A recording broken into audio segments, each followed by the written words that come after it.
നമ്മുടെ ലോകപ്രശസ്ത ചലച്ചിത്ര നിരൂപകൻ, ഇന്ന് മലയാളികൾക്കിടയിൽ ഏറ്റവും പ്രശസ്തൻ, ഏറ്റവും കൂടുതൽ ഫാൻസുകാരുള്ള ആൾ എന്നൊക്കെ സ്വയം അവകാശപ്പെടുന്ന പെരാര എന്ന് പറയുന്ന ആ വിവരദോഷിക്ക് ഇന്ന് തല്ലുകിട്ടി. അവന് മാത്രമല്ല, അവന്റെ കൂടെയുള്ള ഈ ആട്ടയം എന്ന് പറയുന്നൊരു സാധനമുണ്ട്, അതിനും തല്ലുകിട്ടി. ഈ ആട്ടയത്തെക്കുറിച്ച് പലരും കുളിക്കില്ല, നനയ്ക്കില്ല, അവന്റെ മുടി വെട്ടിക്കണം, അവനെ അടുത്ത് പോയ ഇൻഫെക്ഷൻ വരും എന്നൊക്കെ പറഞ്ഞപ്പോൾ ഞാൻ എൻ്റെ 1-2 ഓൺലൈൻ സുഹൃത്തുക്കളടുത്ത് ഞാൻ പറഞ്ഞു, അങ്ങനെ പറയുന്നത് ശരിയല്ല. ഒരാളെ അയാളുടെ നിറത്തിന്റെ പേരിലോ പിന്നെ മുടി വളർത്തുന്നതും താടി വളർത്തുന്നതും മുട്ടയടിക്കുന്നതും ഒക്കെ അവനവന്റെ ഇഷ്ടമാണ്. പലരും പല രീതിയിൽ മുടിയിൽ കോപ്രായങ്ങൾ കാണിക്കാറുണ്ട്. അപ്പൊ ഇതൊക്കെ പലരും ചെയ്യുന്നതാണ്. ഞാൻ ചിലപ്പോൾ താടി ട്രിം ചെയ്യാറും കൂടിയില്ല, അങ്ങനെയൊക്കെ നടക്കാറുണ്ട്, ചിലപ്പോൾ മുട്ടയടിക്കാറുണ്ട്. അപ്പൊ അങ്ങനെ പറയുന്നത് ശരിയല്ല, അതൊരു തരം മനുഷ്യ വിരുദ്ധമായിട്ടുള്ളൊരു പ്രവൃത്തിയാണ്, ബോഡി ഷേവിംഗ് ആണെന്ന് പറഞ്ഞു. എന്നോട് പറഞ്ഞ സത്യമാണ് ചേട്ടാ. അതായത് അവന്റെ അടുത്തുകൂടെ അടുത്തുനിന്ന് സംസാരിച്ചാൽ നമുക്ക് സ്മെല്ല് ചെയ്യുന്നുണ്ട്, അവനൊരു വൃത്തികെട്ട നാറ്റമുണ്ട്, അവൻ കുളിക്കില്ല നനയ്ക്കില്ല എന്ന് പറയുന്നത് സത്യമാണെന്ന് പറഞ്ഞു. എന്തായിരുന്നാലും ഇവരെ തല്ലിയിരുന്നു. ആ തല്ലിയ രീതിയോടുള്ള വിയോജിപ്പ് ഞാൻ പറയാം. തല്ലിയവൻ ഒരു സുഡാപ്പിയാണെന്ന് എനിക്ക് തോന്നുന്നത്, കിട്ടിയ വിവരങ്ങളനുസരിച്ച്. സത്യമാണെന്ന് അറിയില്ല, കൺഫേം ചെയ്യാൻ പറ്റിയിട്ടില്ല. പക്ഷെ തല്ലിയവനും വൈറലാവാൻ നോക്കിയതാ. അവൻ ഈ മറ്റേ മമ്മൂട്ടിയുടെ അടികരാവണ്ട ശ്രദ്ധയപ്പെടാൻ വേണ്ടിയിട്ടാണ് ഈ സംഭവം നടത്തിയത്. അപ്പൊ ഈ ഫാൻസ് അസോസിയേഷനുകളുടെ പ്രസക്തി എന്താണെന്നുള്ളതും, അതേപോലെ തന്നെ നമ്മുടെ ചെമ്മണൂരച്ചായനെ കുറിച്ചും ഈ അഭ്യാസം കാണിക്കുന്ന അഞ്ജിത നായരെ കുറിച്ചൊക്കെ പറയാനുണ്ട്. ഇനിയിപ്പോൾ ആദ്യം ഫിലിം റിവ്യൂവിനെ കുറിച്ച് തന്നെ പറഞ്ഞു തുടങ്ങാം. ഫിലിം റിവ്യൂ എന്ന് പറയുമ്പോൾ ഞാനൊരു ഫിലിം റിവ്യൂ ഉണ്ടായിരുന്നെങ്കിൽ അത് സത്യസന്ധമായി ഇതൊന്നും റിവ്യൂ അല്ല, അതിലേക്ക് വരാം. ഞാൻ കണ്ടതിൽ ഏറ്റവും മോശപ്പെട്ട സിനിമയായിട്ട് എനിക്ക് തോന്നിയിട്ടുള്ളത് പുലിമുരുകനാണ്. Technical side okay. പുലിമുരുകൻ അങ്ങനെ മോശപ്പെട്ട സിനിമയായിട്ട് എനിക്ക് തോന്നാൻ കാരണം ആ സിനിമയ്ക്ക് സർട്ടിഫിക്കറ്റ് കൊടുക്കേണ്ട ഒരു സിനിമയായിരുന്നു. ഞാൻ ആ സിനിമ കാണുന്നത് 2012 മറ്റോ ആണെന്ന് തോന്നുന്നു, കൃത്യമായിട്ട് എനിക്ക് ഓർമ്മയില്ല. അപ്പോൾ എല്ലാവരും കൂടി പുലിമുരുകൻ ഭയങ്കര ഹിറ്റാണ്, അപ്പോൾ നിലമ്പൂര സിനിമയുണ്ട്, എന്നാൽ കാണാൻ പോകാൻ തീരുമാനിച്ചു. ഞാനാണെങ്കിൽ അങ്ങനെ സിനിമയ്ക്ക് പോകാത്ത ഒരാളാണ് പൊതുവെ. അപ്പോൾ കുടുംബസമേതമാണ് പോണത്. എൻ്റെ മുൻ ഭാര്യയുണ്ട്, എൻ്റെ 2 സഹോദരിമാരുണ്ട്, സഹോദരിയുടെ മോളുണ്ട്, ഒക്കെ ഉണ്ട്. ഞങ്ങൾ എല്ലാവരും കൂടി പോയിരുന്ന സിനിമ കണ്ടപ്പോൾ അതിൽ ലാലിന്റെ കഥാപാത്രം കട്ടിൽ പൊട്ടി താഴെ വീഴുന്നതും വളരെ ഈ ലൈംഗികത ദയാർത്ഥ പ്രയോഗങ്ങൾ ഏറെ നിറഞ്ഞു നിൽക്കുന്ന ഒരു സിനിമ. എൻ്റെ അടുത്ത അനിയത്തിമാരിരിക്കുക, ഭാര്യയുടെ കൂടെ പോയിരുന്ന് കാണുകയാണെങ്കിൽ നമുക്കൊന്നും പ്രശ്നമില്ല. സദസ്സ് മുഴുവൻ ഈ എന്താ പറയാ, നമ്മളൊക്കെ നോൺ വെജ് ജോക്സ് പറയാറുണ്ട്, പക്ഷെ അതും വളരെ രസമായിട്ട് പറയാൻ പറ്റണം. എത്രയോ മനോഹരമായിട്ട് നോൺ വെജ് ജോക്സ് BKN കൈകാര്യം ചെയ്തിട്ടുണ്ട്. അപ്പൊ ഞാൻ പറയണത് ഈ ലൈംഗിക തമാശകളൊന്നും പറയാൻ പാടില്ല എന്നുള്ള അഭിപ്രായമൊന്നുമില്ല, നമ്മളൊക്കെ പഠിക്കുന്ന കാലത്തൊക്കെ പറഞ്ഞിട്ടുണ്ട്. പക്ഷെ ഇത് തറ രീതിയിലാണ് പറഞ്ഞ അവതരിപ്പിച്ച്. എനിക്ക് അവിടെ ആകെ എന്താ പറയാ, ഇവരുടെ ഇടയിൽ ഇരുന്ന് കുടുങ്ങുന്ന മാതിരിയായി പോയി. നമ്മൾ കുടുംബസമേതം കാണാൻ പറ്റുന്നൊരു സിനിമയല്ല എന്ന് അത് അതിനു മുമ്പ് കണ്ടിട്ട് ആരെങ്കിലും റിവ്യൂ നടത്തിയിരുന്നെങ്കിൽ ആ സിനിമ ഞാൻ കാണാൻ പോകില്ലായിരുന്നു. അത് എൻജോയ് ചെയ്യുന്നവർ പോട്ടെ, ഞാൻ പറയാം. പക്ഷേ എനിക്കിത് ഇഷ്ടമായിട്ടില്ല എന്ന് എഴുതിയിട്ട് നാട്ടുകാർക്ക് മുഴുവൻ ഇഷ്ടാവില്ല എന്ന് പറയാൻ പറ്റില്ല. അത് ആളുകൾ ആസ്വദിച്ചു. പുലിമുരുകൻ തന്നെ ഫാൻസ് ഉണ്ടായിരുന്നു. മോഹൻലാലിന്റെ ഫാൻസിന്റെ ഏറ്റവും വലിയ ആഘോഷങ്ങളിലൊന്നായിരുന്നു പുലിമുരുകൻ. അപ്പൊ സിനിമ നമുക്ക് ഇഷ്ടപ്പെട്ടില്ല എന്നുള്ളതല്ല, മറ്റുള്ളവർക്ക് ചിലപ്പോൾ ഇഷ്ടപ്പെടാനുള്ള സാധ്യതയുണ്ട്. ഇത് പറയുമ്പോൾ തന്നെ ഞാനൊരു കാര്യം പറയാനുള്ളത്, സാധാരണഗതിയിൽ ഞാൻ ഇത്തരം കാര്യങ്ങളെക്കുറിച്ചൊന്നും പറയാറില്ല. ഒരു പൊതുവെ geopolitics, national politics, state politics, അതേപോലെ തന്നെ സോഷ്യൽ എക്കണോമിക്കൽ ഇഷ്യൂസ്, അങ്ങനെയുള്ള കാര്യങ്ങളെക്കുറിച്ചൊക്കെ ഞാൻ അഭിപ്രായം പറയാറുള്ളൂ. ബാക്കിയുള്ള വിഷയങ്ങളെക്കുറിച്ച് ഞാൻ പ്രത്യേകിച്ചും ഈ സോഷ്യൽ മീഡിയക്കകത്തുള്ള ചവറ് സാധനങ്ങളെക്കുറിച്ച് ഞാൻ ഒരിക്കലും പറയാറില്ല. ഇനിയിപ്പോൾ എന്തായാലും ബിഗ് ബോസിനെ കുറിച്ചും ഇതിനെക്കുറിച്ചും ഒക്കെ ഒന്ന് പറയാൻ തീരുമാനിച്ചു. കാരണം ഇത് ക്ഷമ കെട്ടിട്ടുണ്ട്. എങ്ങനെയാണെന്ന് എനിക്കറിയില്ല. ഓരോരുത്തർ ഏതെങ്കിലും ലിങ്ക് അയച്ചു തരും, അതും തുറന്നു നോക്കും. പിന്നീട് യൂട്യൂബോ ഫേസ്ബുക്കോ തുറന്നു കഴിഞ്ഞാൽ അതുമായി ബന്ധപ്പെട്ട സാധനങ്ങൾ മാത്രമാണ് ഇങ്ങനെ വരിക. സ്ക്രോൾ ചെയ്തിട്ട് ഒരു 100 എണ്ണം കണ്ടു കഴിഞ്ഞാൽ 2 എണ്ണം ഈ ഒരു അഞ്ചിതാമ്മായി ഉണ്ട്, ഇത് വരും. ഇതിനൊക്കെ എങ്ങനെ ഒഴിവാക്കണം എന്ന് എനിക്കറിയില്ല. വേറെ കുറെ എണ്ണം വരും. പിന്നെ ഓക്കെ, ഈ ആനിമലിന്റെ ഹാൻഡിങ് അങ്ങനെയുള്ള സാധനങ്ങളൊക്കെ വരുന്നത് എനിക്കിഷ്ടമാണ്, ഞാൻ കണ്ടിരിക്കാറുണ്ട്. മൃഗങ്ങൾ പരസ്പരം വിളിക്കുന്നത്, അങ്ങനെയുള്ള കാര്യങ്ങളൊക്കെ, അതേപോലെ ആർക്കിടെക്ചറുമായിട്ട് ബന്ധപ്പെട്ട കാര്യങ്ങളൊക്കെ, കൃഷിയായിട്ട് ബന്ധപ്പെട്ടത്, അതൊക്കെ വരുന്നതിന് കുഴപ്പമില്ല. മറ്റേത് എങ്ങനെയാണ് ഇത് നമ്മുടെ ഫീഡിൽ നിന്ന് ഒഴിവാക്കേണ്ടതെന്ന് എനിക്കറിയില്ല. ഞാൻ കുറെ എനിക്ക് ശ്രമിച്ചു നോക്കി, ഇനിയിപ്പോൾ ആരെങ്കിലും സുഹൃത്തുക്കളടുത്ത് ചോദിച്ചു നോക്കണം. അപ്പം ഇത് കണ്ടിപ്പം മടുത്തു. ഈ സോഷ്യൽ മീഡിയ തുറന്നു കഴിഞ്ഞാൽ ഒരു മറ്റേ ആറാട്ടണ്ണൻ, പെരേര, ആട്ടയം, ബിഗ് ബോസ്, കുളിക്കാത്തൊരു പെണ്ണ് അവിടെ, കുളിക്കാത്ത ഒരുത്തൻ ഇവിടെ, ക്യാമറയും കൊണ്ട് ഇവന്റെ ബോഡി ഗാർഡായിട്ട് നടക്കണം. കുളിക്കാത്ത വ്യക്തി അവിടെ പിന്നെ വലിയ ആളായിട്ട് അവിടെ കിടന്ന് ചായക്കകത്ത് തുമ്മിക്കൊടുക്കുന്നു. ഇതിനെക്കുറിച്ചൊക്കെ ഇനി അഭിപ്രായം പറയാൻ തന്നെ തീരുമാനിച്ചു. ഇനി ഈ സിനിമയെക്കുറിച്ച് പറയുമ്പോൾ സിനിമയിലേക്ക് നമുക്ക് വരാം, ഫാൻസ് അസോസിയേഷനുകളിലേക്ക് വരാം. ഇവരെ ഈ അടിക്കാനിടയായ കാരണം ഇപ്പം മമ്മൂട്ടിന്റെ മരിച്ചുപോയ വാപ്പാക്ക് പറഞ്ഞു എന്നുള്ളതാണ്. അത് പറഞ്ഞെങ്കിൽ അടികെട്ടേണ്ട കേസാണെന്നുള്ളതിന് സംശയമൊന്നുമില്ല. ആരും ആരുടെയും തന്തയ്ക്കും തള്ളയ്ക്കും വിളിക്കാൻ പാടില്ല എന്നുള്ളതാണ്. പക്ഷെ നമ്മളൊക്കെ ഫേസ്ബുക്കിന്റെ അടിയിൽ ഇങ്ങനെ എപ്പോഴും കേട്ടുകൊണ്ടിരിക്കുക. നരേന്ദ്രമോദിയുടെ വരെ തന്തയ്ക്ക് ആൾക്കാർ വിളിച്ചുകൊണ്ടിരിക്കുക. ഡൊണാൾഡ് ട്രംപിന്റെ വിളിക്കുകയാണ്, പിണറായി വിജയന്റെ വിളിക്കുകയാണ്, കെ സുധാകരന്റെ വിളിക്കുകയാണ്. ഇവിടെ എല്ലാവരും അങ്ങോട്ടും ഇങ്ങോട്ടും വിളിക്കുക. ഈ ഫാൻസുകാർ തന്നെ അങ്ങോട്ടും ഇങ്ങോട്ടും മോഹൻലാലിന്റെ ഫാൻസ് ഇപ്പുറത്തും മമ്മൂട്ടിയുടെ ഫാൻസ് അപ്പുറത്തൊക്കെ വിളിച്ചുകൊണ്ടിരിക്കുക. അതിനിടയിൽ ഇവൻ വന്നിട്ട് ആരാണ് ഈ സദാചാര പോലീസ് കളിക്കാൻ? ഒരു മനാഫ് എന്ന് പറയുന്ന ആലുവക്കാരനാണ് വന്ന് ചെയ്തതെന്ന് പറയണേ. ഇവനൊക്കെ ഈ തിരിച്ചടിക്കാൻ കെൽപ്പില്ലാത്ത ഇവനെയൊക്കെ പോയിട്ട് അവനെ രണ്ടടി അടിച്ചു എന്ന് പറഞ്ഞു. ഈ ആട്ടയത്തിനെയും പെരേരെയും അടിച്ചു. പക്ഷെ അത് ഓഫ് ദ റെക്കോർഡാണ്. അത് തന്നെ പറയുന്നുണ്ട്, അവരെ നിർത്തിക്കൊണ്ട് തന്നെ പറയുന്നുണ്ട്, ഇവർക്ക് കൊടുക്കേണ്ടത് ഞാൻ കൊടുത്തിട്ടുണ്ട്. എന്നിട്ട് കാലുമ പിടിച്ച് മാപ്പ് പറയുകയാണ് ഈ പെരേരെ. ഇന്നലെ ഇവന്റെ ഒരു വീഡിയോ ഞാൻ കണ്ടതാണ്. ആ വീഡിയോയ്ക്ക് അത് മീശയൊക്കെ പിരിച്ചിട്ട്, ഇന്ന് പക്ഷേ മീശയൊക്കെ താത്തി വെച്ചിരിക്കുക. മീശയൊക്കെ പിരിച്ചിട്ട് എനിക്കും സെക്യൂരിറ്റി ഓഫീസർ ഉണ്ട്, എനിക്ക് പിന്നെ ബോഡി ഗാർഡ് ഉണ്ട്, എനിക്ക് ബൗൺസേഴ്സ് ഉണ്ട്, ഞാൻ സിനിമ കാണാൻ പോകും, കണ്ട പോലെ കൂട്ടിക്കോ, ആര് വന്നാലും ഞാൻ കാണാൻ പോകും എന്നൊക്കെ പറഞ്ഞ് വെല്ലുവിളിച്ച് ഭയങ്കര ധൈര്യത്തിൽ ശൂര പരാക്രമിയായിട്ട് നിന്നവൻ ഇന്ന് ഒത്തുതീർപ്പിന് വേണ്ടി അങ്ങോട്ട് പോയി. അത് മാത്രമല്ല അടിയും മേടിച്ചു. എന്നിട്ട് കാല് പിടിച്ച് മാപ്പും പറഞ്ഞു. എന്തിനൊക്കെ പോണേ? ഇവൻ എന്ത് റിവ്യൂ അറിയുന്ന പറയണേ? ഇവൻ എന്താ റിവ്യൂ എടുക്കുന്നത്? ഇവൻ പറയും കോസ്റ്റ്യൂം നല്ലതാണ്, ആ സിനിമയിൽ ദിലീപേട്ടൻ ഇട്ട ഷർട്ട് നല്ലതാണ്, നല്ല കളറായിരുന്നു, മറ്റേ സിനിമയിൽ പിന്നെ പൃഥ്വിരാജിന്റെ കണ്ണട നല്ലതായിരുന്നു. പിന്നെ ഈ തിയേറ്ററിന്റെ ചുറ്റും ഇങ്ങനെ കറങ്ങി നടക്കുക. ഞാനൊക്കെ തിയേറ്ററിൽ പോയിട്ട് സിനിമ കണ്ടിട്ട് കുറെ കാലം. ഇനിയിപ്പോൾ ഞാൻ എല്ലാ ആഴ്ച സിനിമയ്ക്ക് പോകാൻ തീരുമാനിച്ചിട്ടുണ്ട്. അത്യാവശ്യം എല്ലാ സിനിമ കാണാനും ഫിലിം റിവ്യൂ നടത്താനും തീരുമാനിച്ചിട്ടുണ്ട്. പിന്നെ ഈ കോക്ക് എന്ന് പറയുന്ന പോലെ ഒന്ന് രണ്ടെണ്ണം ഞാൻ കണ്ടു. അതിനകത്ത് കണ്ടന്റൊക്കെ ഉണ്ട്, പക്ഷെ അവന്റെ അവതരണ രീതിക്കകത്ത് കുറെ കുഴപ്പങ്ങളുണ്ട്. ഒരുതരം പുച്ഛഭാവം ചില ആളുകളോട് അനാവശ്യമായിട്ട് വെച്ചു പോവുക. ടെക്നീഷ്യൻസിനോടൊക്കെ എല്ലാവരും അരി വാങ്ങാനല്ലേ ഈ ഏർപ്പാട് നടത്തണേ. ഈ സിനിമയുടെ സ്ക്രിപ്റ്റിന്റെ സൈഡിലുള്ള കുഴപ്പങ്ങൾ, അതിന്റെ എഡിറ്റിങ്ങിനകത്തുള്ള പ്രശ്നങ്ങൾ, അതിന്റെ പിന്നെ ഈ ഛായാഗ്രഹണത്തിനകത്തുള്ള മിസ്റ്റേക്സ്, അതിനെക്കുറിച്ച് അറിയുന്നുണ്ടെങ്കിൽ. ഇപ്പൊ ഛായാഗ്രഹണം എന്ന് പറഞ്ഞാൽ ഇപ്പോൾ ദൃക്സാക്ഷിയും തൊണ്ടു മുതൽ എന്നുള്ള സിനിമ ഞാനും എന്റെ ഭാര്യയും കൂടി, അന്നത്തെ ഭാര്യ ഇപ്പം വേഴ്സാണ്, ഞങ്ങൾ രണ്ടും കൂടി ആ സിനിമ ഇരുന്ന് കണ്ടപ്പോൾ, ഞാൻ അവളോട് കണ്ടപ്പോൾ തുടങ്ങിയപ്പോൾ ഫസ്റ്റ് സീൻ കണ്ടപ്പോൾ ഇങ്ങനെ കൂട്ടിക്കൊണ്ടുവരികയാണ്. ഞാൻ പറഞ്ഞു, മലയാള സിനിമയിലെ ഏറ്റവും ലോങ് ഷോട്ടാണ് ഇതെന്ന് എനിക്ക് തോന്നുന്നു. ഏറ്റവും ലോങ് ലെങ്തി ആയിട്ടുള്ള ഒറ്റ ടേക്കിൽ അത്രയും ദൂരെ ഒറ്റ വരവിൽ വരികയാണ്. അതിനിടയ്ക്ക് എഡിറ്റിംഗ് വരുന്നില്ല. അത് പിന്നീട് അങ്ങനെയാണെന്നുള്ളത് പിന്നീട് പലരും ഈ ചലച്ചിത്ര മേഖലയായിട്ടൊക്കെ അറിയുന്ന ആൾക്കാർ, ഇപ്പൊ GP രാമേന്ദ്രൻ നല്ല റിവ്യൂവറാണ്.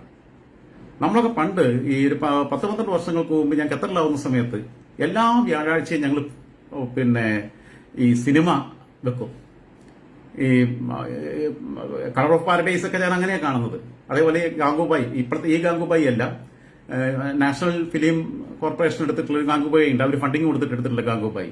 അപ്പം മനോഹരമായ സിനിമയാണ്. ആ സിനിമകളെ കുറിച്ചൊക്കെ കാണുകയും എന്നാൽ അതിന്റെ കുഴപ്പങ്ങളെ കുറിച്ചും ചർച്ച ചെയ്യുകയും കണ്ടന്റിനെ കുറിച്ച് ചർച്ച ചെയ്യുകയൊക്കെ ചെയ്യും. ഞാനൊരു നാസർ മാഷ്, റഫീഖ, മനോജേട്ടൻ, അങ്ങനെ ഒരുപാട് പേരുണ്ടായിരുന്നു. അൻവർ ബാബു ഒക്കെ ഇതിന്റെ ഒരു ആരാധകനാണ്.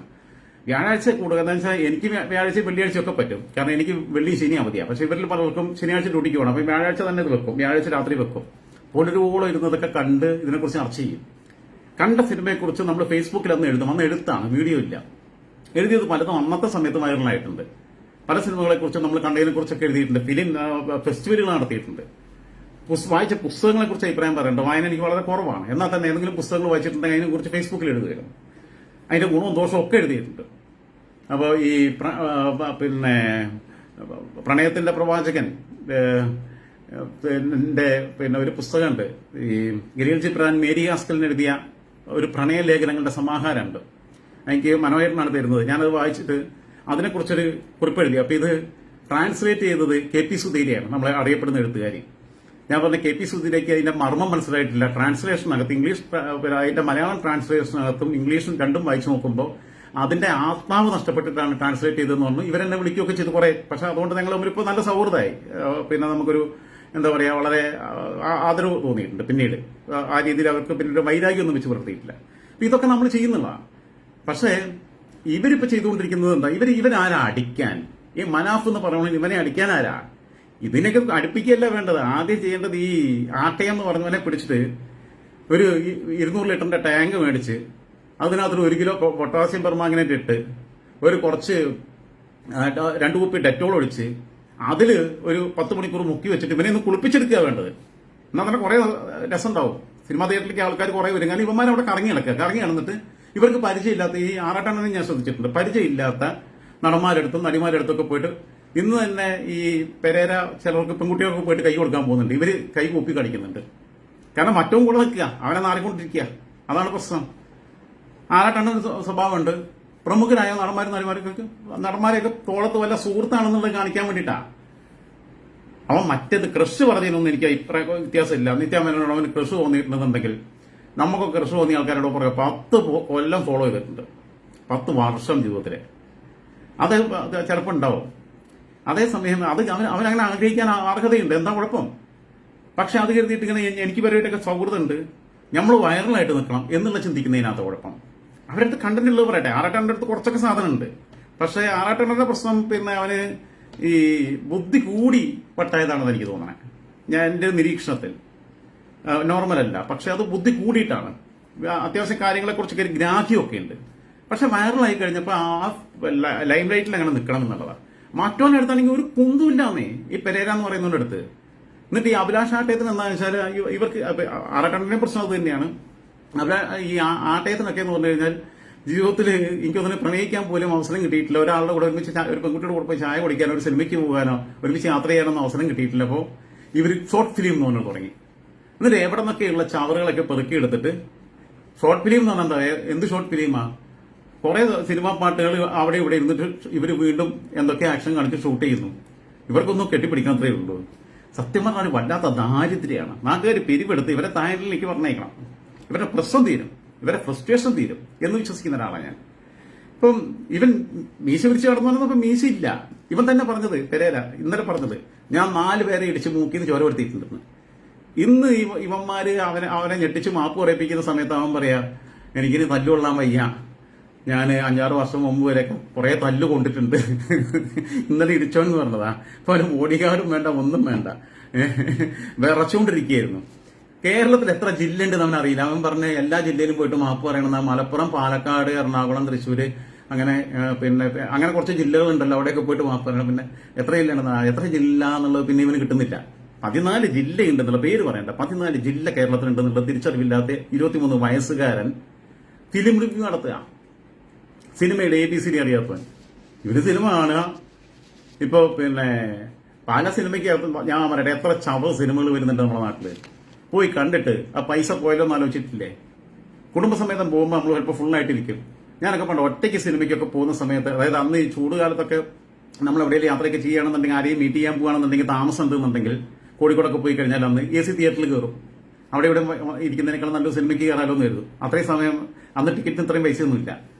അപ്പോൾ അന്നൊന്നും നമ്മളെ വീട്ടിലൊന്നും AC ഇല്ല. അപ്പൊ അതേ നേരെ തണുപ്പത്തിരിക്കാലോ എന്ന് കരുതും. പക്ഷെ എന്നിട്ട് പോലും ചിലപ്പോൾ സഹിക്കാൻ വയ്യാതെ ഇറങ്ങിയിട്ടുണ്ട്. ചില സിനിമ പ്രതീക്ഷയോടെ കാണാൻ പോയിട്ട് ഇതായി പോന്നിട്ടുണ്ട്. അതേസമയം മമ്മൂട്ടിയുടെ ഡാനി എന്ന് പറയുന്ന സിനിമ എനിക്ക് ഭയങ്കര ഇഷ്ടപ്പെട്ടു. അത് പക്ഷേ ഈ ബോക്സ് ഓഫീസിൽ തകർന്നുപോയി. TV ചന്ദ്രന്റെ സിനിമയായിരുന്നു. ഞാൻ പോയി കണ്ടു. എന്റെ കൂടെയുള്ളവർക്കൊന്നും ഇഷ്ടമായില്ല. എന്റെ കൂട്ടുകാർ, ഞങ്ങൾ 5-6 പേരെ പോയി കണ്ടത്. ഡാനി എനിക്ക് ഭയങ്കര ടച്ചിങ് ആയിട്ടുള്ള സിനിമയായിട്ട് തോന്നിയിട്ടുള്ളത്. അതുമല്ല അതിന്റെ വർക്കും വളരെ നല്ല ക്രാഫ്റ്റ് ആയിട്ട് എനിക്ക് തോന്നി. പക്ഷെ മറ്റുള്ളവർക്ക് ആസ്വദിക്കാൻ പറ്റിയിട്ടില്ല. അവർക്ക് വേണ്ടത് അതല്ല, അതിന്റെ പ്രശ്നമാണ്. അതേസമയം ഞാൻ ഇങ്ങനത്തെ ദേശാടനം, ജയരാജിന്റെ ദേശാടനം എനിക്ക് ഭയങ്കര ഇഷ്ടപ്പെട്ട സിനിമയായിരുന്നു. ദേശാടനത്തിലെ കളിവീട് ഇറങ്ങിയല്ലോ എന്നുള്ള പാട്ടൊക്കെ കേൾക്കുമ്പോൾ നമുക്കൊരു വല്ലാത്ത നൊമ്പരം വരാറുണ്ട്. കാരണം അത് കൈതപ്രം ദാമോദരൻ നമ്പൂതിരി എന്ന് പറഞ്ഞിട്ടുണ്ട്. അദ്ദേഹം ആ വരികൾ എഴുതുമ്പോൾ അദ്ദേഹത്തിന്റെ സ്വന്തം മകനെ ആ സ്ഥാനത്ത് പ്രതിഷ്ഠിച്ചിട്ടാണ് എഴുതിയെന്നുള്ളത് പറഞ്ഞിട്ടുണ്ട്. അങ്ങനെയുള്ള ഒരുപാട് കാര്യങ്ങളുണ്ട്. ഇപ്പൊ ഇന്നലെ എന്റെ നെഞ്ചിലെ കുഞ്ഞു മൺവിളിക്ക് ഊതിയല്ലോ എന്നുള്ള പാട്ട് കേൾക്കുമ്പോൾ അച്ഛൻ മരണപ്പെട്ടതിൽ ഓർമ്മയായിട്ട് ബന്ധപ്പെട്ട എന്റെ പപ്പ മരിച്ചതിന് ശേഷം എനിക്ക് ആ പാട്ട് കേൾക്കുമ്പോൾ കരച്ചിൽ വരാറുണ്ട്.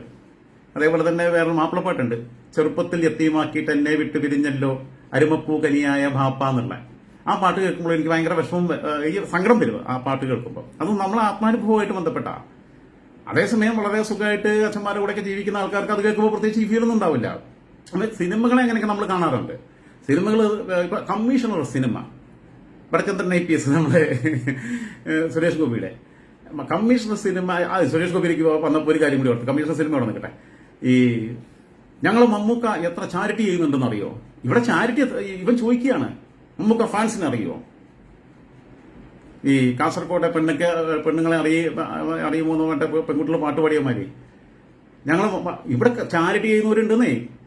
കോടീശ്വരനായ മമ്മൂട്ടി പിന്നെ കൊടുക്കുമ്പോൾ, അതായത് ഒരു 100 കോടിയുള്ള ആസ്തിയുള്ളവൻ 10 ലക്ഷം കൊടുക്കുമ്പോൾ അതിനേക്കാളും വാല്യൂ ഉണ്ട് 100 രൂപയുടെ ആസ്തി ഇല്ലാത്തവൻ 10 രൂപ കൊടുക്കുമ്പോൾ. അത് മനസ്സിലാക്കണം.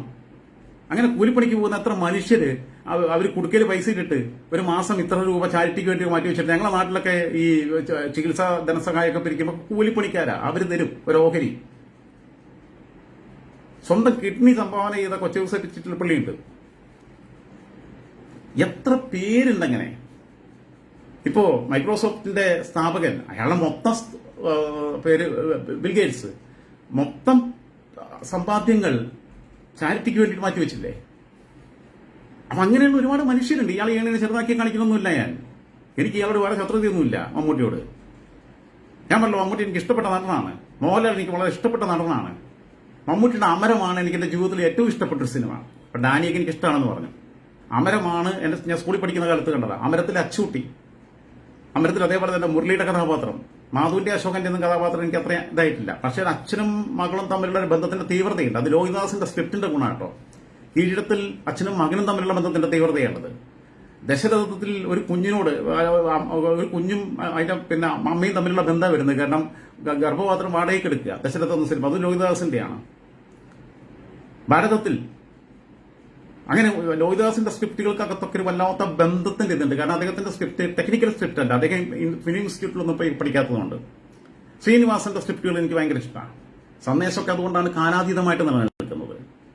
അപ്പൊ സിനിമകളൊന്നും നമുക്ക് ഇഷ്ടക്കേടൊന്നുമില്ല. നമ്മൾ സിനിമ ഇപ്പൊ അങ്ങനെ സ്ഥിരമായിട്ട് കാണാൻ പോകാറില്ല എന്നുള്ളത് മാത്രമേ ഉള്ളൂ.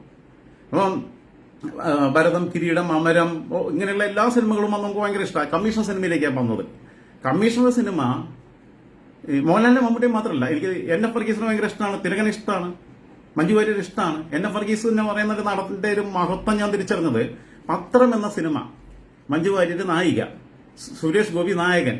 പക്ഷെ സുരേഷ് ഗോപിക്ക് നായകനായ സുരേഷ് ഗോപിക്ക് റോളില്ല. നായികയായ മഞ്ജുവും വില്ലനായ എൻ.എഫ്. വർഗീസും തകർത്താടുകയാണ് ഇതില്. അപ്പൊ എൻ.എഫ്. വർഗീസ് അതുമാത്രമല്ല, എൻ.എഫ്. വർഗീസിന്റെ വോയിസ് മോഡുലേഷൻ, ഡബിംഗ് അതിഗംഭീരമാണ്. അദ്ദേഹം പെട്ടെന്ന് നഷ്ടപ്പെട്ടു പോയി. അതിന്റെയൊക്കെ ഒരു വിഷമം നമുക്കുണ്ട്. ഇപ്പൊ ബിജു മേനോൻ, അയ്യപ്പനും കോശിക്കകത്ത്, അങ്ങനെ എത്ര എത്ര പേരുണ്ട് മികച്ച രീതിയിൽ അഭിനയിക്കുന്നവര്. കമ്മീഷണർ സിനിമയെ കുറിച്ച് പറയുമ്പോൾ, കമ്മീഷണർ സിനിമ റിലീസായിട്ട് ആദ്യത്തെ ഒരാഴ്ച കൊണ്ട് എ ക്ലാസ് തിയേറ്ററുകളിൽ നിന്ന് ഔട്ടായി. റിലീസിംഗ് സെന്ററുകളിലൊന്നും ആളില്ല, സിനിമ കാണാൻ ആളില്ല. അങ്ങനെ ഇവർക്കൊന്നും സിനിമ വേണ്ട എന്ന് പറഞ്ഞ് ഒഴിവാക്കി ബി ക്ലാസ് സെന്ററുകളിലേക്ക് പോയി. 2 ആഴ്ച കഴിഞ്ഞപ്പം ബി ക്ലാസ് സെന്ററുകളൊക്കെ എന്നും ഹൗസ്ഫുൾ, മാസങ്ങളോളം ഓടി. എ ക്ലാസ്സുകാർ പിന്നീട് അന്ന് ഈ ഡിജിറ്റൽ പ്രിന്റിന്റെ ഒന്നും കാലല്ലല്ലോ, എക്സ്ട്രാ കോപ്പി എടുക്കാൻ പറ്റുന്നില്ല. അന്ന് അങ്ങനത്തെ ഡിജിറ്റൽ തിയേറ്ററുകളില്ല. ആ സമയത്ത് ഞങ്ങൾക്ക് പിടിച്ച് പിടിക്കുന്ന സമയത്താണ് തോന്നണം. അന്ന് ഈ പെട്ടിയാണ്, ഈ പെട്ടി കൊണ്ടുപോകണം. പെട്ടി നിശ്ചിത എണ്ണയുള്ളൂ.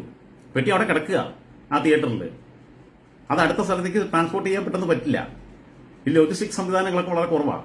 അപ്പൊ എ ക്ലാസ്സുകാർ പിന്നെയും വിതരണക്കാരെയും ഒക്കെ ഫോഴ്സ് ചെയ്യാണ്, എങ്ങനെയെങ്കിലും ഞങ്ങൾക്ക് തിരിച്ചിട്ടുന്നുണ്ട്. അങ്ങനെ സംഭവം ഉണ്ടായിരുന്നത് സൂപ്പർ ഹിറ്റ് സിനിമയായിട്ട് മാറി. അതായത് ആദ്യത്തെ ഒരാഴ്ച പ്രേക്ഷകർ വേണ്ടാതിരുന്ന സിനിമ, റിവ്യൂകൾ കൊണ്ടൊന്നുമല്ല, കണ്ടവന് താല്പര്യമില്ല, കൂടുതൽ ആൾക്കാർ കാണാനും പോണില്ല. പക്ഷെ പിന്നീട് ഇതിന് ഭയങ്കര മൗത്ത് പബ്ലിസിറ്റി കിട്ടി. ആ സിനിമയൊക്കെ ഞാനും പോയി കണ്ടതാ.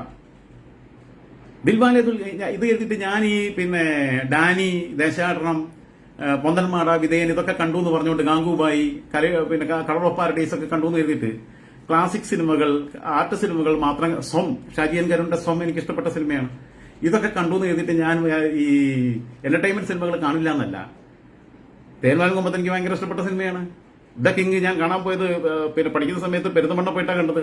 തേന്മാവിൻ കൊമ്പത്ത് നിലമ്പൂര് പോയിട്ടാണ് കണ്ടത്. സമറൻ പത്ലയും ഞാനും എന്റെ സുഹൃത്തുക്കൾ നജീബ്, ഹുസൈൻ ഒക്കെ കൂടിയിട്ട് ഞങ്ങൾ റിലീസിംഗ് ഡേറ്റിന്റെ അന്ന്, ഒരു മുജീബ് എന്ന് പറയുന്നത് ഞങ്ങൾ വേറെ സുഹൃത്തിന്റെ ഓട്ടോറിക്ഷയിൽ പോയിട്ട് റിലീസിംഗിന്റെ അന്ന് പോയിട്ട്, ഓണത്തിന്റെ അന്ന് റിലീസ്, അത് പോയത് നിലമ്പൂര് പോയിട്ടാണ് കണ്ടത്. ഒരുപാട് ദൂരമുണ്ട് ഞങ്ങളുടെ നാട്ടിൽ നിന്ന്. അന്ന് റിലീസിന്റെ അന്ന് തന്നെ ഇടിച്ച് കയറി, ചിലപ്പോൾ ബ്ലാക്കിൽ ടിക്കറ്റ് എടുത്തിട്ടൊക്കെ പോവാ. അന്ന് ബ്ലാക്കിൽ ടിക്കറ്റ് കൊടുക്കുന്ന പരിപാടിയൊക്കെ ഉണ്ട്. ഇന്നത്തെ സംവിധാനങ്ങളൊന്നും ഇല്ലല്ലോ. ഇങ്ങനെയൊക്കെ സിനിമകൾ കാണാൻ പോയിട്ടുണ്ട്. അപ്പൊ സിനിമയ്ക്കകത്ത് അങ്ങനത്തെ നമ്മൾക്ക് വേറുകൃത്യങ്ങളൊന്നുമില്ല, ഏത് സിനിമയ്ക്കകത്താണെങ്കിലും. പക്ഷേ ഈ ഫാൻസ് അസോസിയേഷനുകളെ കുറിച്ചൊക്കെ കൂടുതൽ ആലോചിക്കേണ്ടതാ. ഇപ്പൊ തന്നെ സോഷ്യൽ മീഡിയയിൽ കണ്ടു കഴിഞ്ഞാൽ വൃത്തികേടുകളോട് കുടുങ്ങിയിരിക്കുകയാണ്. എന്തിനാണ് ഈ ഫാൻസ് അസോസിയേഷൻ? തങ്ങളുടെ പ്രൊഫഷണൽ ആയിട്ടുള്ള എതിരാളിയുടെ സിനിമകൾ പോക്കി വിളിക്കാനും തങ്ങളുടെ സിനിമയ്ക്ക് മറുപടി ക്യാമ്പയിൻ നടത്താനും ഇതിനൊക്കെ ഫാൻസ് അസോസിയേഷൻ. ഈ ഫാൻസ് അസോസിയേഷനൊക്കെ എന്ന് പറഞ്ഞു കഴിഞ്ഞാൽ ഞങ്ങൾ മമ്മൂക്കന്റെ അടുത്ത ആളാണ്, ഞങ്ങൾ മോഹൻലാലിന്റെ അടുത്ത ആളാണ്, ഇവർക്ക് എപ്പോഴെങ്കിലും ഒന്ന് അടുത്ത് നിന്നൊരു ഫോട്ടോ എടുക്കാൻ കിട്ടിയാൽ മതി, ഒരു ആക്സസ് കിട്ടണം. ഇന്ന് മറ്റവന്റെ ഷോ ഓഫ് അതിനാ ഇത് മമ്മൂക്ക കാണുമല്ലോ, കാണുമ്പോൾ എനിക്കൊരു അവസരം കിട്ടുമായിരിക്കും, എന്നെ ഒന്ന് വിളിക്കുമായിരിക്കും. ഇതാണ് പ്രതീക്ഷിക്കുന്നത്. ഇങ്ങനെയാണ് വ്യക്തിബന്ധം ഉണ്ടാക്കുന്നത്. ഞാനൊന്നും ജീവിതത്തിൽ ഒരാളുടെ കൂടെ സെൽഫി എടുക്കാൻ പോയിട്ടില്ല, ഒരാളുടെ കൂടെ. എന്റെ നാട്ടിൽ പിന്നെ മമ്മൂട്ടി വന്നിട്ടുണ്ട്, മഞ്ജുന്റെ ഒക്കെ പിന്നെ നമ്പറും കാര്യങ്ങളൊക്കെ നമ്മൾ എടുത്തിട്ടുണ്ട്. മമ്മൂട്ടിയുടെ നമ്പർ നമ്മൾ എടുത്തില്ല. വേണമെന്നുണ്ടെങ്കിൽ എനിക്ക് ഷർഷാദിന്റെ അടുത്ത് വിളിച്ചാൽ കിട്ടും. ഒരു വർഷം മുമ്പേ ഷർഷാദിന്റെ അടുത്ത് വന്നിട്ടുള്ളതാണ്. ഇപ്പൊ വിവാദ പ്രശ്നങ്ങളിലൊക്കെ കിടക്കുന്ന ചെന്നൈയിലെ ആ സംവിധായകയുടെ ഭർത്താവ്, അവര് തമ്മിൽ വാട്സാപ്പിൽ കോണ്ടാക്ട് ഉള്ളതാണ്. പല പിന്നെ ചലച്ചിത്ര രംഗത്തുള്ളവരുടെയും ഈ പ്രവാസ ജീവിതത്തിലും ക്യാമ്പസ് ജീവിതത്തിലും സാഹിത്യ രംഗത്തുള്ളവരുടെയും സാമൂഹിക രംഗത്തുള്ളവരുടെയും ഒക്കെ കൂടെ വേദി പങ്കിട്ടിട്ടുണ്ട്. ഇപ്പൊ മാധ്യമരംഗത്ത് വന്നപ്പോൾ ചിലരുമായിട്ടൊക്കെ അഭിമുഖങ്ങൾ നടത്തിയിട്ടുണ്ട്. നമ്മൾ ഇവരെ ആരെയും കൂടി സെൽഫി എടുക്കാൻ നിന്നിട്ടില്ല. സെൽഫി എടുക്കുന്നത് മോശമാണെന്നുള്ള അഭിപ്രായം എനിക്കില്ല. പക്ഷെ ഈ ഫാൻസ് അസോസിയേഷൻകാരൻ പോയിട്ട് സെൽഫി എടുത്തിട്ട് അവന്റെ ഇവരുടെ കൂടെയുള്ള ഈ ഫോട്ടോ എടുത്തിട്ട് വീട്ടിൽ ഫ്രെയിം ചെയ്ത് വെക്കും. സ്വന്തം പാപ്പാന്റെ ഉമ്മാന്റെയും കൂടെയുള്ള ഫോട്ടോ ഒന്നും ഫ്രെയിം ചെയ്ത് വെക്കില്ല. സ്വന്തം തന്തയ്ക്ക് വിളിച്ചവന് നോവില്ല. ഏതെങ്കിലും ഇവരുടെ ഇഷ്ടപ്പെട്ട നടന്മാരുടെ തന്തയ്ക്ക് വിളിച്ചവനൊക്കെ നോവുകയാണ്. ഇവിടെയാണ് അല്പത്തരം എന്ന് പറയുന്നത്. ഈ ക്രിക്കറ്റിലും സാഹിത്യത്തിലൊന്നും ഇത്ര ഇല്ല. സിനിമയിലാണ് അത് ഏറ്റവും മോശപ്പെട്ട അവസ്ഥയിലുള്ളത്. ഞാൻ പറയട്ടെ, ഈ ഫാൻസിനൊന്നും ഒരു കഥയില്ല. തൊപ്പിക്ക് ഫാൻസ് ഉണ്ട്, തന്നെ 6-8 ഫാൻസ് ഉണ്ട്. അലറൽ വീരൻ റോബിന് ഫാൻസ് ഉണ്ട്. അലറൽ വീരനെ പെരുന്തമണ്ണ ഒരു പരിപാടിക്ക് പോയപ്പോൾ ഒരു പെൺകുട്ടി കെട്ടിപ്പിടിച്ച് കരയാ, ഞാനൊന്ന് കെട്ടിപ്പിടിച്ചോട്ടെ എന്ന് ചോദിച്ചിട്ട്. സ്വന്തം സഹോദരനെ കെട്ടിപ്പിടിക്കാൻ പോകാറുണ്ടോന്ന് എനിക്കറിയില്ല. ഇവർക്ക് വേണ്ടിയിട്ട് ചാവാനും എല്ലാത്തിനും ആളുകൾ കൂടുകയാണ്. പിന്നെ ഇവരോട് വരുമ്പോഴത്തേക്ക് ആരവം. മന്ദബുദ്ധികളായ ഒരു സമൂഹമായിട്ട് നമ്മുടെ സമൂഹം മാറിക്കൊണ്ടിരിക്കുകയാണ്. അതുകൊണ്ടാണ് ഇത്തരം സെലിബ്രിറ്റികൾ ഉണ്ടാവുന്നത്. ഇതിനകത്ത് സോഷ്യൽ മീഡിയയ്ക്ക് വലിയ പങ്കുണ്ട്. ഇവരെയൊക്കെ ഇങ്ങനെ പൊക്കി ചുറ്റും മയക്കും കൊണ്ടങ്ങോട്ട് ചെന്ന് പിന്നെ അവർക്ക് എന്തെങ്കിലും സാധനം കിട്ടിയാൽ മതി. കാരണം എന്താ വെച്ചാൽ ഇപ്പോൾ സോഷ്യൽ മീഡിയയിൽ ഞാൻ മനസ്സിലാക്കിയെടുത്തോളം എല്ലാവരുടെ അടുത്തും ഒരു ഫോണേ ഉള്ള ഫോണും വെച്ചിട്ട് അരി വാങ്ങി പോകാൻ വേണ്ടിയിട്ട് ചെയ്യുന്നതാണ്, റീച്ച് കിട്ടാൻ വേണ്ടിയിട്ട്. വേറെ മാർഗമൊന്നുമില്ല. ഞാൻ പലരുമായിട്ട് ഈ വിഷയം സംസാരിച്ചിട്ടുള്ളതാണ്. അപ്പം ഇത് ഈ അല്പന്മാരെ പിന്നെ പെരേരയാണെങ്കിലും മറ്റേ ആട്ടയാണെങ്കിലും കീട്ടയാണെങ്കിലും ഒക്കെ ഈ അല്പന്മാരെയൊക്കെ ബഹിഷ്കരിച്ച് കളയണം. നിങ്ങൾ അവർക്ക് സ്പേസ് കൊടുക്കരുത്. റിവ്യൂ എന്താണെന്ന് പോലും അറിയാതെ ആലോചിച്ച് നോക്കും നിങ്ങൾ. അതേപോലെ തന്നെ നമ്മൾ ഈ സെലിബ്രിറ്റികൾ തീരുമാനിക്കേണ്ടത് ഇത്തരം ഫാൻസ് അസോസിയേഷനുകൾ ഞങ്ങൾക്ക് വേണ്ട. ഞങ്ങളുടെ പേരിൽ അങ്ങനെ ഫാൻസ് അസോസിയേഷൻ ഇല്ല. ഞങ്ങൾക്ക് എന്തെങ്കിലും ചാരിറ്റി ആക്ടിവിറ്റീസ് ചെയ്യണമെന്നുണ്ടെങ്കിൽ ഞങ്ങൾക്ക് അതിനുള്ള സംവിധാനമുണ്ട്, മെഷീനറി ഉണ്ട്, അവരടുത്ത് പൈസയുണ്ട്, അവർക്ക് വിളിച്ചാൽ ആളെ കിട്ടും. അങ്ങനെ ചെയ്തോളാം. ഞങ്ങളെ പേരും പറഞ്ഞിട്ട് ആരും ഇവിടെ ആളാവണ്ട. അങ്ങനെ ഒരു അവതാരങ്ങളിലൂടെ നടക്കണ്ട. ഞങ്ങളെ സംരക്ഷിക്കാനും ഒരു വരണ്ട. ഞങ്ങളെ തന്തയ്ക്ക് വിളിച്ചാൽ ഞങ്ങൾക്ക് നോക്കാൻ അറിയാം, ഞങ്ങൾക്ക് പിടിക്കാൻ അറിയാം, അല്ലെങ്കിൽ നിയമപരമായിട്ട് നീങ്ങാൻ അറിയാം. നിങ്ങളൊന്നും അതിന്റെ ഞങ്ങളുടെ പിതൃത്വം ഏറ്റെടുക്കണ്ട എന്ന് പറയാനുള്ള ആർജവും നമ്മുടെ ഈ ഫാൻസ് അസോസിയേഷനൊക്കെ ഇത്രയും ബോറായി തുടങ്ങിയത് നമ്മളെ പേട്ടന്റെ കാലത്താണ്. പേട്ടൻ നമ്മളെ പീഡനത്തിലെ പ്രതി. അപ്പോഴാണ് നമ്മളെ ഈ പ്രായം ചെന്ന് ഈ വയസ്സ് കാലത്തിരിക്കുന്ന മമ്മൂട്ടിക്കൊക്കെ ഇതിന്റെ ആവശ്യമുണ്ടോ? എന്തെല്ലാം മെഷീനറീസ് ഉണ്ട്. കൈരളി ടി വി പോലുള്ള സ്ഥാപനത്തിന്റെ ചെയർമാനല്ലേ, സംസ്ഥാന സർക്കാരിൽ പോലും അദ്ദേഹത്തിന് നിർണായകമായ സ്വാധീനങ്ങളില്ലേ? എല്ലാ മെഷീനറീസ് യൂസ് ചെയ്യാൻ പറ്റില്ലേ? എന്നിട്ട് അവിടെ ഇവിടെയും കിടക്കുന്നവൻ വന്നിട്ട് ക്യാമറയും കൊണ്ടുവന്നിട്ട് ഇവന്മാരെ തല്ലുക, എന്നിട്ട് അവനാളാകുക. അല്പന്മാര് മനക്കെ ഞാൻ പറയട്ടെ, എന്നൊക്കെ തല്ലാൻ വരണം. ഒന്നുകിൽ അവൻ കൊന്നിട്ട് പോകണം, അല്ലെങ്കിൽ അവൻ തലക്കടിച്ചിട്ട് നമ്മളെ പിന്നെ ഓർമ്മശക്തി നഷ്ടപ്പെടുത്തി കോമ സ്റ്റേജിലാക്കണം. ഇല്ലാന്നുണ്ടെങ്കിൽ പിന്നെ അവൻ തീർന്നു, ഒരു സംശയമൊന്നുമില്ല. പിന്നെ നമ്മളൊക്കെ എന്തോ തൊട്ടിട്ടുണ്ടെന്നുണ്ടെങ്കിൽ നമ്മൾ പിന്നെ എണീറ്റ് നടക്കാൻ പറ്റുന്നുണ്ടെങ്കിൽ, ബുദ്ധി നശിച്ചു പോയിട്ടില്ലെങ്കിൽ, ഓർമ്മശക്തി നശിച്ചു പോയിട്ടില്ലെങ്കിൽ കണക്ക് കൂട്ടും നമ്മൾ. അപ്പോഴാണ് ഇവനൊക്കെ പോയിട്ട് കാല് പിടിച്ച് മാപ്പ് പറയാൻ പോണത്. ഇവൻ മമ്മൂട്ടിയുടെ അടുത്ത് മാപ്പ് പറയാൻ എനിക്ക് മനസ്സിലാക്കാം. അവന്റെ മുമ്പിൽ കാല് പിടിക്കാൻ പോവുക. മമ്മൂട്ടിയെ കുറിച്ച് പറഞ്ഞത് വളരെ മോശപ്പെട്ട കാര്യം. ഇവിടെ സണ്ണി ലിയോൺ വന്നന്ന് ഞാൻ പിന്നെ പത്രത്തിലൊക്കെ ഞാൻ വായിച്ചതാണ്. ഞാൻ പറഞ്ഞില്ല, ഞാൻ ഇതുവരെ ഞങ്ങളുടെ നാട്ടിലൊക്കെ ഇവർ ഈ പറഞ്ഞ താരങ്ങളൊക്കെ വന്നപ്പോൾ ജനക്കൂട്ടം കൂടും. ഞാൻ കാണാൻ വേണ്ടി പോയിട്ടില്ല. പക്ഷെ ചിലർക്ക് കാണണം എന്നുള്ള ആഗ്രഹം ഉണ്ടാവും, അതിന് ആരാധന ഉണ്ടാവും. കാരണം എനിക്ക് EMSനൊക്കെ കാണുമ്പോൾ എനിക്ക് വലിയ താല്പര്യം ഉണ്ടായിരുന്നു. അപ്പോൾ അതുകൊണ്ട് ഓരോരുത്തരുടെ ടേസ്റ്റ് ഓരോന്നാണ്. അതിനകത്തൊന്നും എനിക്ക് കുഴപ്പമില്ല. അപ്പം അതിനൊന്നും ഞാൻ കുറ്റം പറയില്ല. അപ്പം നരേന്ദ്രമോദിയെ കാണാൻ പോകുന്നവരുണ്ട്, അതേപോലെ ഇവരെയും കാണാൻ പോയിക്കോട്ടെ, അതിനൊന്നും എനിക്ക് കുഴപ്പമില്ല. അതൊക്കെ അവനോട് ഇഷ്ടമാണ്. സണ്ണി ലിയോൺ വന്നെന്ന് എറണാകുളത്ത് റോഡ് ബ്ലോക്കായി. അണിദോസിനെ കാണാൻ പോകുന്നവർ എന്തിനാ പോകുന്നത്? ഇഷ്ടം കൊണ്ടാ പോണേ? എന്തിനാ പോണേന്നുള്ളത് നമുക്കറിയില്ലേ? ആലോചിച്ച് നോക്കൂ നിങ്ങള്. ഇപ്പൊ ബിഗ് ബോസിനെ കുറിച്ച് കുറെ പറയാനുണ്ട്. ഞാനത് പിന്നെ ഈ ഇപ്പൊ പറയണില്ല.